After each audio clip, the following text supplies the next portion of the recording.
it was really awkward filming the dance scenes because they didn't clear the music yet and they didn't know what song they were going to use. So when they say everybody dance, you might have some beat like boom, boom, boom in your head and you're sitting over there with a different beat. So you're going to the tune of your own drum and this guy's going to the tune of his own drum and he's going like this. So everybody is off sync because we don't even know what f***ing song they're going to play. Yeah.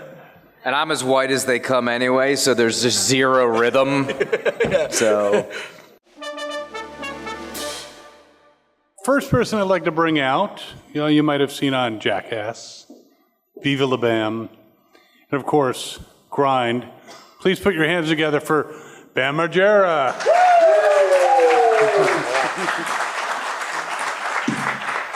What up? But wait, there's more. You might have seen this person in Under the Dome, one of my favorites, Miami Medical, and of course, Grind. Please welcome Mike Vogel.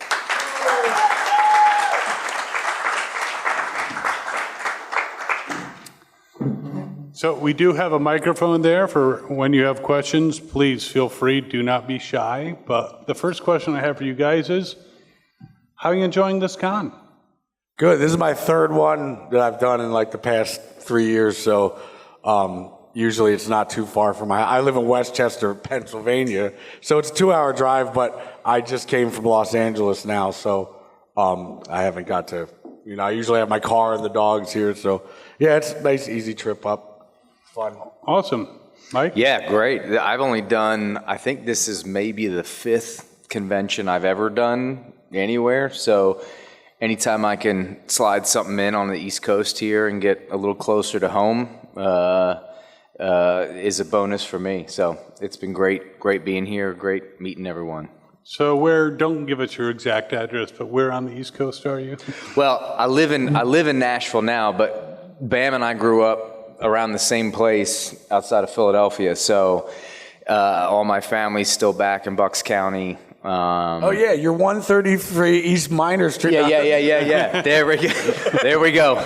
I accept postcards and donations if anyone's. And stalkers. Okay, wonderful. Those two. Well, great. So you were both in a little movie called Grind. That's right. What was the audition process? How did you guys get involved in Grind? I never really had an audition. I just got offered to be the we rode his skateboarder. Coattails. The skater that broke up with Jennifer Morrison, which I forget her name in the movie, but it was a lot of real quick improv stuff. I feel like, you were probably filming the movie for months, but I only spent like 5 days to a week filming all my parts, and then I was done. Yeah. Sounds like you got away with it. But we set up this whole big, fake fair with skate ramps and everything right in Malibu State Park. Yep. And, we had fake, funnel cake stands and stuff. They did the whole night. Yeah. Fake funnel cake. Did you try to eat any? No, I didn't. But the whole popcorn stand, making it look like it was some kind of fair event. Yeah. How did you get involved, Mike? Yeah, same thing. I met with the director, Casey Lascala, who directed it. I had just finished shooting Chainsaw Massacre, and so they had heard that I was a little skater kid growing up and approached me. And I think Adam Brody and I were in the same meeting with him. Adam and he was one of the first guys that I met in LA. We were in acting class together.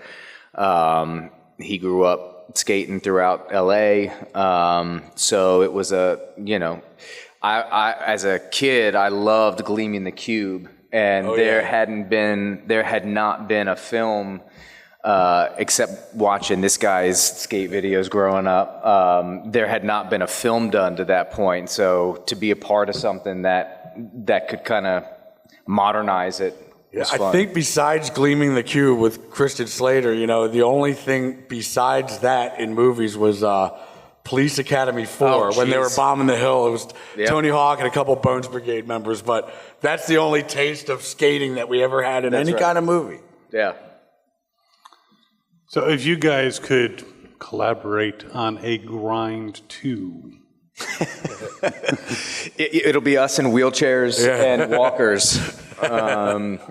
Yeah, I mean, listen, it'd be fun, but I think if someone were to do something, it's time for a new generation to step up and modernize something. He's still out there hammering, so. Yeah, I married a stretch coach, which works out to my benefit really well, because I never even stretched at my prime when I was like sponsored by Nike in my 20s. I would like lean down for a little bit, stretch, and be like, all right, I'm bored, let's just get to the trick.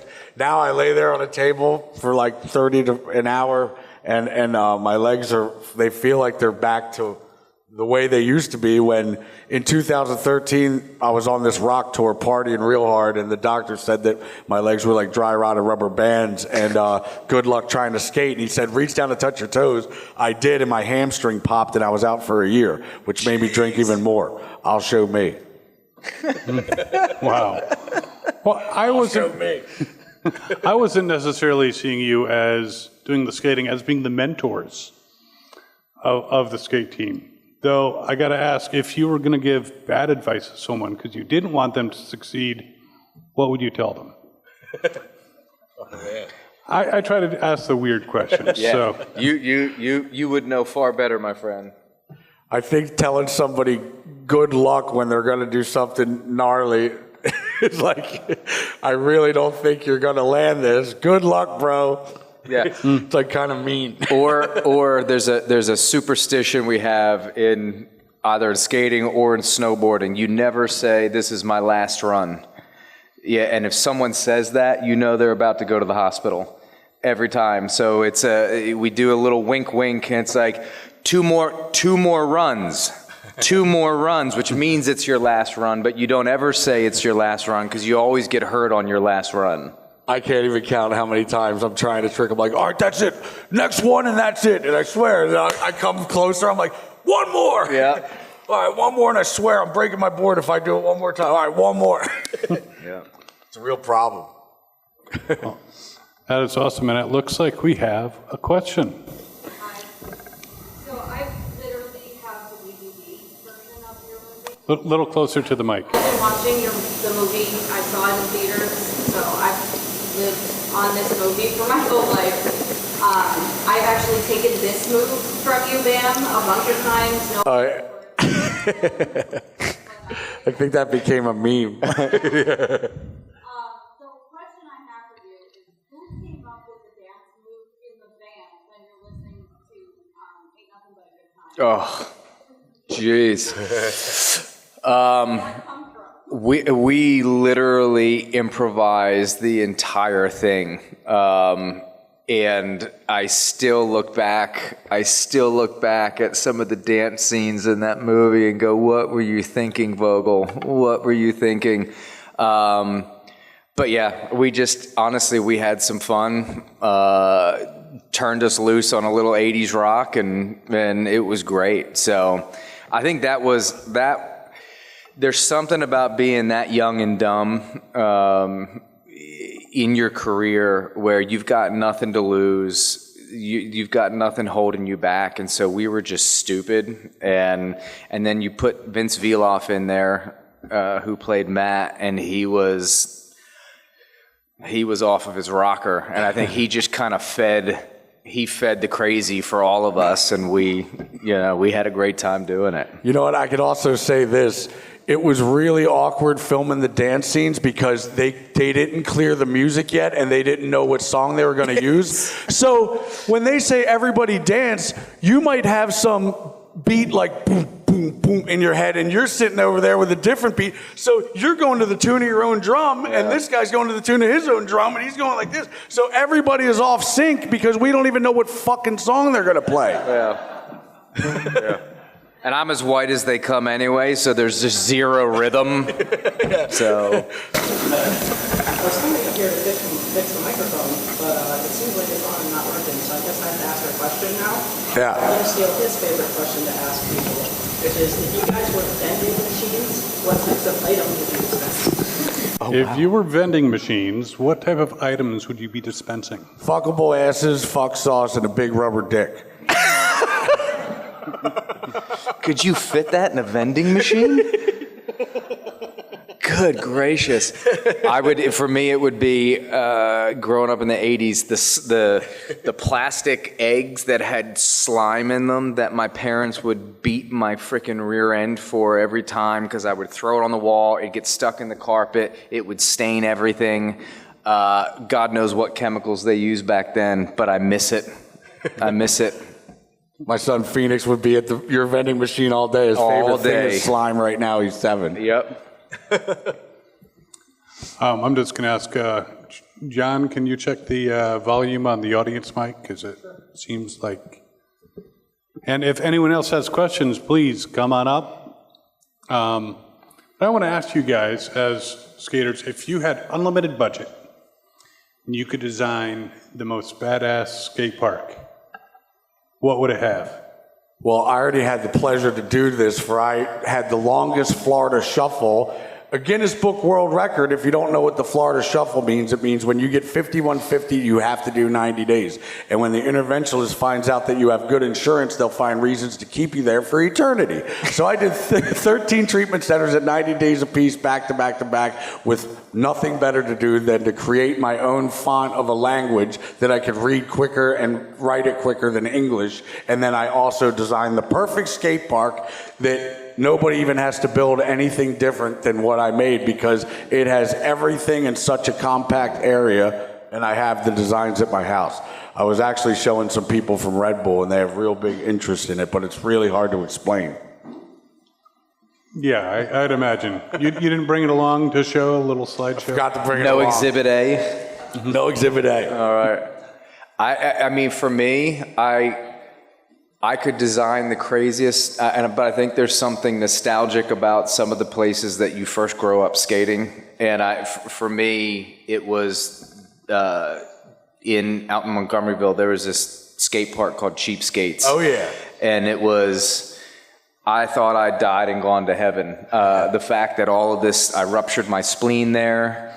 I left enough skin on the vert ramp to probably to wallpaper that whole place, and it holds a special place. So, you know what? I have a really funny story about Cheapskates. So I was at the 2000 VMA Awards, and I was presenting an award to Eminem, and I go to the back room, and the singer Pink comes up to me, and she goes, "Do you know who I am?" And I'm just so weirded out. I'm like, "Oh, yeah, you're the singer Pink." She's like, "I'm Alicia with the green hair. When we were 13, we used to skate Cheapskates together." And I'm like, yep. "What? She's a Doylestown girl. I was like, "You did a blunt to cunt." Yeah. There's a trick called a blunt to fakie, and she went up and credit carded right here, so she did a blunt to cunt. But anyway, I was like really blown away that I never even did any research to find out that Pink was from Pennsylvania, and even to find out what her real name is. She's like, "I'm Alicia with the green hair." I'm like, "What?" Yep. Wild. Yeah. I just learned Pink's real name is Alicia. There you go. That's kind of cool. All right, any other questions, or should I go into even weirder territory? Someone save us, please. All right, it looks like weirder territory it is. Here we go. If you were to recast your roles using Muppets in Grind, what Muppet would you have been? I'm just going to say Animal. Oh, no, you can't take Animal. He's the best one. Dang. Fraggle Rock. Golly, Animal's the best. Yeah. You can pick Animal too. Second to Animal, I would do, what was the names? Was it like Mort and whoever, the two, like the peanut gallery up in the balcony that used to critique everyone? Yeah, I know who you're talking about. What was their name? They'd be like, I can't think offhand, but I know exactly who you're talking about. what was it? The two old dudes. They were like Siskel and Ebert, but they were Muppets making fun of everyone. That's who I would. What was it? Yes. Them. If not Animal. You just jumped in and took the best one. That's right. Awesome. So Mike, I have a question for you, because I loved Under the Dome. Mm-hmm. But you've played a lot of different characters. Which one of the other characters that you've played would have done really well under the dome, and which one would really not do well there? Oh, interesting. Oh, that's good. I would say I did a military show several years ago called The Brave on NBC, and I think Commander Dalton would definitely have done well under the dome. Who would not have done well? Probably Eric Rivers from Grind. I think he would not have stood a chance in that world. Yeah. Very nice, very nice. Now, Bam, you've been on Jackass, Viva La Bam. You've done a lot of crazy-ass shit. Yeah. To put it mildly. Is there a particular stunt that you were like, I'm not going to pull that off, and you did? Or something that okay, some of these Comic-Cons get pretty wild. You know, this is a tattoo convention, so it's a bit different, but a little while back, I wrote a jokey song called I Want to Bend My Dick Around the Back of My Ass and Fuck Myself, not thinking that it was possible or even try it to see if it was, but some kid waited in line. He goes, Bam, I have something to show you. It entails me jumping on your table. Can I do it? I'm like, do what you got to do. He stands on the table, pulls his pants down, bends his dick around the back of his ass, fucks himself. He showed me. No, that didn't happen. Oh, yeah. Wow, and was security called? No. It was real quick. By the time anybody figured it out, it was already done. But I mean, any stunt that I did the worst thing ever by telling the director of Jackass that I will film anything except snakes. I'm terrified of snakes. Please don't bring. All that was saying is throw snakes on Bam, and that's exactly what they did. And if I would have known that was going to happen, I would have been on the first plane out of there. But I mean, what was I thinking? You can't tell the director, hey, just so you guys know, I'm very scared of snakes and I really don't want them on me. All I'm saying is, snakes. Yo, order 100 snakes, put them on Bam. Let's see what happens. That's great footage. I wasn't thinking. Why did it have to be snakes? You and Indiana Jones, so much alike. I've actually figured out why, because when I was like 5 years old, I was with my friends in the neighborhood and there's this little tunnel under the street, and we decided to climb through it with a little bit of puddles of water in it and get to the other side. In the middle was this black snake that I couldn't see, and it snapped out on me, and I popped the back of my head, and I was bleeding from my head, and that's the first time I ever saw like blood. So I have like PTSD from it. That's why. All right. Well, we're going to get you. We're going to get the help that you need. That's right. That's right. We'll talk through it. We'll get through. And it's not necessarily, if there's a snake right there, I'd just be like, get that thing away from me. But when you're on a Jackass set, you're never safe. So you're always constantly like this, nonstop. So it's very nerve-wracking being on set, especially knowing that David Weathers is there. He's the snake handler. I'm like, oh, great, David Weathers is here. You know what's coming. Yeah. This is for mostly for Bam, but was there ever a stunt in Viva La Bam or Jackass that you really wanted to be included, and you're asking them, please put it in, but the director or producer was like, it's too much, you cannot put that on TV or the show or the movie? Yeah, that happened a couple times, but I would really go over the top and say the craziest things just so they would actually give me what I want. So we had a $300,000 budget a week for 25 weeks. No, for 64 weeks. Yeah. $300,000 to spend on blowing shit up, flying people in, flying people out, and fixing it. So I would be like, all right, why don't we build a whole moat and drawbridge in front of my house? We'll have an elephant come in, and then I'll wreck 8 of Don Vito's cars till he gets so fed up he puts a brick on the gas pedal and drives my Hummer off a 600-foot quarry cliff. And they'd be like, boom, approved. I'm like, what the? Yeah. So basically everything you wanted was on the show. There's no holding back when it came to your show or Jackass.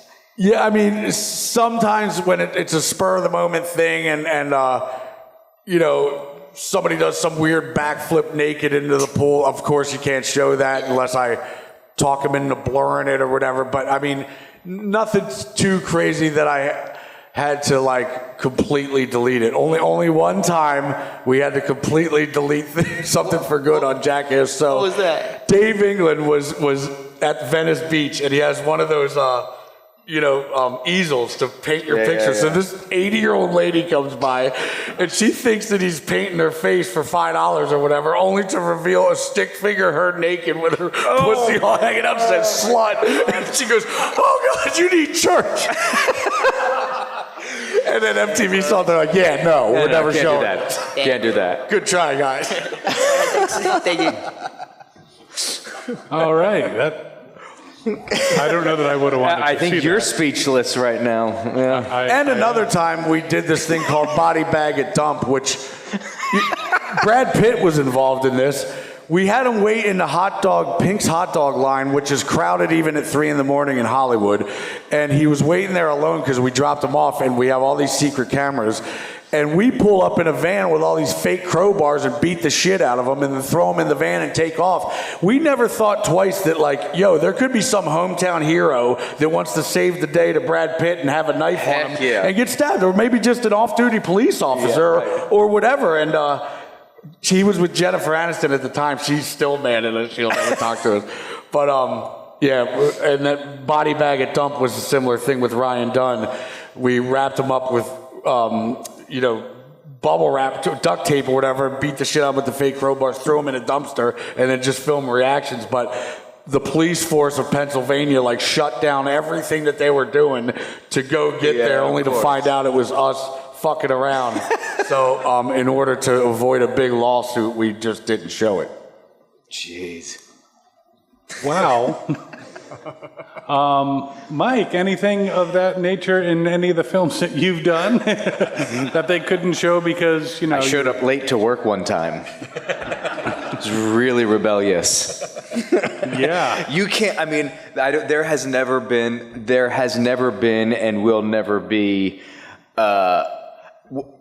second to, I think anyone who grew up in the 80s had heard of a series called Faces of Death. Oh, yeah. That, you used to go to Blockbuster or West Coast Video, and you would find it in the section that you're never supposed to be in, and you would rent this, and it would literally be... I had friends that would rent it, and so But second to that, there will never be another Jackass. There is no one that could ever hold a candle to it. So it's you can't even try and compete.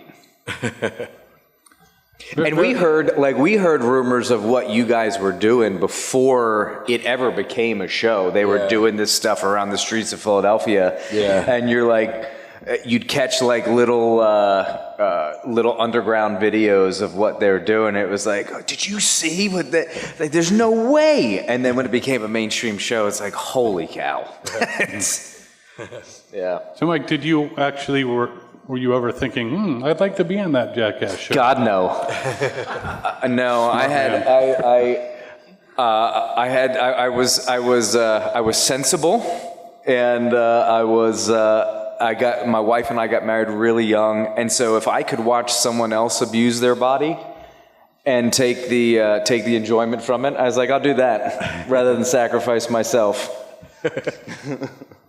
Though you have played a lot of roles, have there been roles that you've taken during the shooting? There's been some kind of mishap? Oh gosh, something?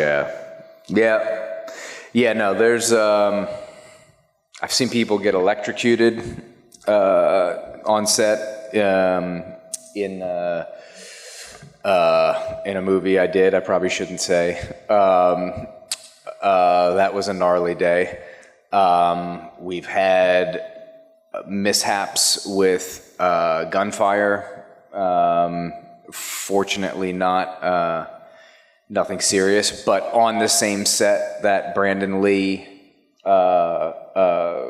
was shot on, which was super eerie.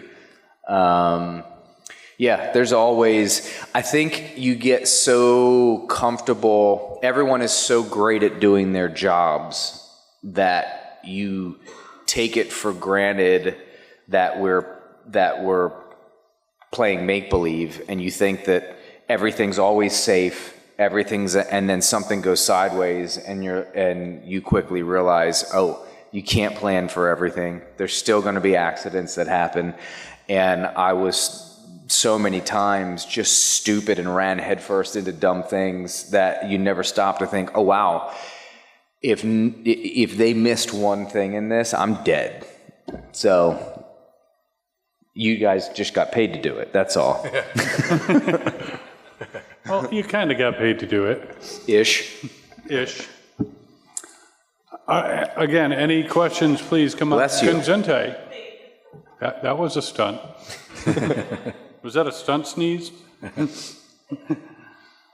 All right, so, well, again for Mike, because, wait, do we have a question here? Yes, sir. I will defer. So, Bam, the loopy-loop that you did when you were skating, was that the most scared you ever were before a stunt started?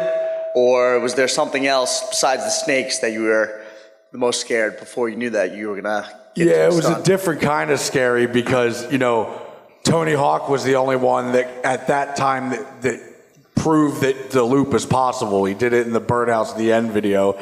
So I knew that growing up skating a lot of vert, I had the ability to do it as long as I got the right advice, and nobody would give me the right advice on how to do it. So I tried it on my own. Now, this is not like a trick that you would think like a kickflip. It's more of a pause. You just lock your legs and you pause and you do the loop. So if you even consider doing a backflip, you're going to go like that and knock yourself out. So I tried it in the foam pit in Orlando, knocked myself out, but I came close. Then at Bob Burnquist's house in California, he built one, and I came really close, and I pretty much landed it into the foam pit. So I said, take the foam away. And then I knocked myself out again. Now in Phoenix, they built one on the Boom Boom Huck Jam, the Tony Hawk Tour, and all it took was Bob Burnquist to give me this advice, and I did it first try, and I never did it again. He goes, look, when you drop it on the roll-in, don't pump it like it's a half pipe. Just let it take you the speed that it's going. As soon as you hit the transition of the loop, lock your knees, look at 12 o'clock, and follow the stickers, because there was stickers that go like that so you can turn. And as soon as I did listen to that, I tried it, did it first try, and I was like, yes, I'm done.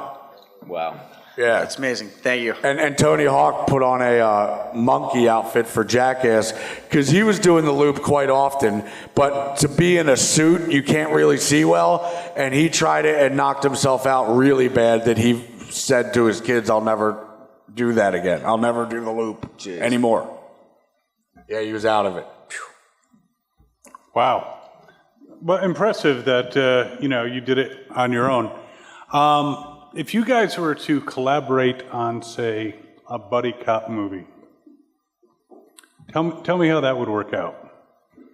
Well, I've never been in a movie that I didn't play Bam in, so any movie that I'm in, I'm just me. I'm Bam. So I don't even know how that would work. It'd be like Lethal Weapon, only better, probably. Yeah. What would we call it? Good gracious. You could come up with something 10 times better than the way my mind works. I don't even know what it would be. I guess the only thing that I've done besides directing music videos is either skate videos or Jackass type thing or both of them combined. So I've never really... I don't know that anyone would pay to see it. Yeah, and who knows who would want to pay to see it. Well, I could actually see this where it's kind of like Point Break, except you are infiltrating a skater group that robs banks, and you're his handler. Is he Keanu Reeves or Patrick Swayze in the picture? I would say he's Keanu. Correct. Fair enough. The cool, calm, collected one. Yes. Well... Love it. So what's on the horizon for each of you that you can discuss? Mike, you got anything coming up that you can talk about? Yeah, I did a show called Scarpetta that Nicole Kidman's doing. That'll come out on Amazon this fall. And did a fun Western this summer where got thrown from a horse, almost died. That was really cool. But that's called Flint. So that'll be out at some point next year. Louis L'Amour Western. I love Westerns. Yeah. Very nice. Did Nicole Kidman tell you to go to the movies even though you're already there? Yeah. Well, I hats off to Nicole. She got them to film it in Nashville So it was the first time since I moved there in 2013 that I can sleep in my own bed at night. So that's always a bonus. Oh, sweet. Yeah. Absolutely. Anything on the horizon for you? Well, I took a 10-year hiatus to get drunk as shit every day, and I got really bored of that. So luckily I married a stretch coach that fixed my legs. So now my main focus has been skateboarding because I'm just learning all my new tricks back and then more. So by me just having fun going to new skate parks and skate spots, I mean, I'll show up, there'll be 10 kids at the park. By the time I leave in an hour, there'll be 100 kids. So it's really fun for everybody, and I get some skate footage. And because of that, Tony Hawk put me back in this video game, and now I have a shoe coming out with Fallen Footwear. Zero just put out Bam Decks. I got some glasses coming out. So, you know, the more I skate, the more neat things happen. And I should have thought of that when I was 16, because the same thing I'm just doing again at the age of 46. Yeah. That is sweet.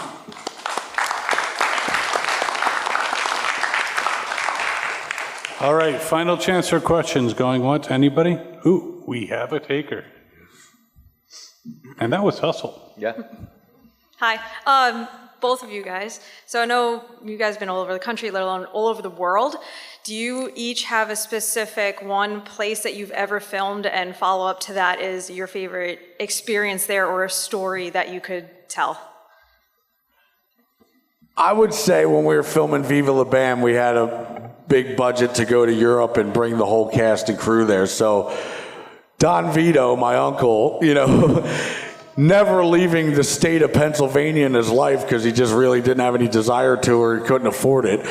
I fly him to Paris for the first time, and we're like in the car, and I'm pointing at the Eiffel Tower, and isn't that thing beautiful? He's just fed up with everything.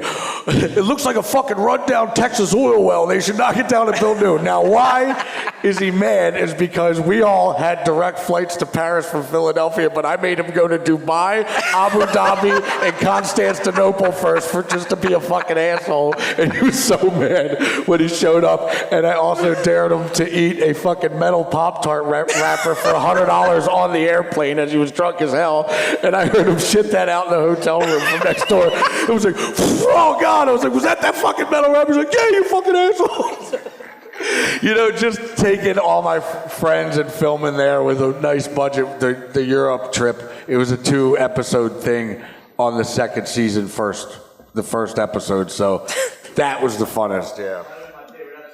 Yeah, yeah, like, and I just rented a Ferrari from Munich, Germany to drive all the way to Romania to go to Dracula's castle to pick up a bottle of red wine for a fancy dinner we were going to have in Venice. So, like, you know, we were just, it was fun. Good gracious. Yeah. That's fantastic. Favorite place? I would say it's a toss-up between either Spain or the South Island of New Zealand. South Island, New Zealand is Devil's Punch Bowl. You go to that? Oh yeah, it's cool. Oh yeah, that's where they filmed Lord of the Rings and all that, so you could see the landscape is really incredible. It looks kind of reminds me of Iceland.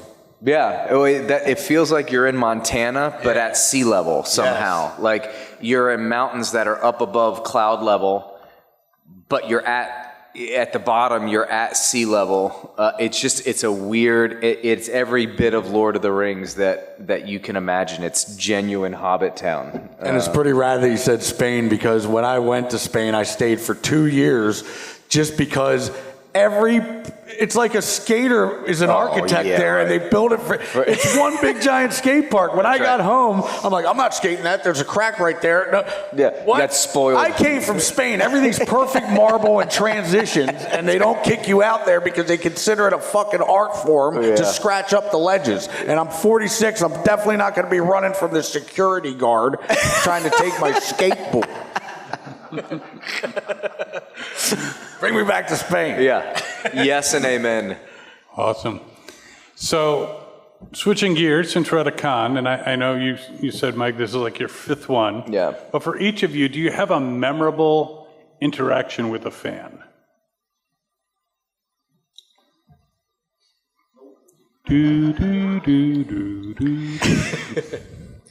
This gentleman here showing up with the super duper skate shirt on And so before we came here, they were trying to find my old. I was trying to find my old board from the film. I have no idea where it went. And he walks up, first one that walked up with a Rivers board. I was like, oh my God, they exist. And when you see that, and you're like, I know how much that film meant to me, and knowing how much it meant to other people. I've said this a million times. I hate social media. I hate it, despise it, loathe it, won't do it. There's something special about these where, we don't ever get to see or get feedback from what we do. You just kind of put it out there. You hope it finds eyeballs. You hope people connect with it. But when there was something special aside from needing to feed yourself, as to why you do the projects that you do, and when you see that they impact other people the same way, it's really special. So I would say that was a special one for me. I would say in Bolton, England, for I have never given anybody a tattoo. I've always received the tattoos, but this one dude was really adamant on me giving a tattoo, and he talked me into giving a dick tattoo on his dick. So. Good. Gave him a dick on his dick. What do you want? And he said I'd have a hand. Good gracious. Let's get a real gentle touch. That was my one and only tattoo that I've given someone. I'm just wondering what you cannot be convinced to do at some point. It doesn't exist. Well, guys, it has been awesome to have you up here and to hear some of these wild stories, especially you, Bam. No, you had a few, Mike. Everybody, please put your hands together. Bam Margera, Mike Vogel. Visit them at their tables. Hey everybody, this is Ming Chen from AMC's Comic Book Men. Listen, I'm a fan. I'm a fanboy. I go to Fandom Spotlite. Remember, everybody, follow your fandom and to have fun.